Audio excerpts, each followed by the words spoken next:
बिस्मिल्लाहिर्रहमानिर्रहीम, अस्सलाम वालेकुम। A1 टीवी की न्यूज़ स्टूडियो से मैं हूं अलीशा वासी। शामिल करेंगे न्यूज़ हेडलाइन। ईरान का इसराइल पर सुबह सवेरे एक और बड़ा हमला। ईरान ने बैलिस्टिक और हाइपरसोनिक मिसाइल बरसा दी। इसराइल के मुताबिक शहर धमाकों से गूंज उठे। ईरानी हमले से हलीफा पावर प्लांट शोलों की नजर। हलीफा पावर प्लांट पर हमले के बाद बस्ता इसराइल में बिजली बंद। ताज़ा हमले के बाद तिल अबीब और हलीफा में धमाके से आग भड़क उठी। इसराइल का रातगी ईरान के फर्दो एटमी प्लांट पर फिजाई हमले। एटमी प्लांट के करीब धमाकों की आवाजें सुनी गई। ईरानी मीडिया के मुताबिक हमले के बाद फर्दो के इलाके में 2.5 शिद्दत का ज़लज़ला।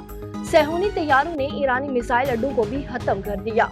मशहद, मेहराबाद, कर्ज इमाम, हफीफी एयरपोर्ट निशाना, पास्तारान इनकलाब, navy police headquarters, intelligence ministry पर बमबारी। इनकलाब के इंटेलिजेंस सरबराह तौरान में स्टाइली हमले में शहीद। इंटेलिजेंस सरबराह मोहम्मद कासमी के साथ उनके नायब को भी निशाना बनाया गया। इसराइली हमलों में शहादतों की तादाद 224 हो गई और 900 से ज्यादा जख्मी हो गए।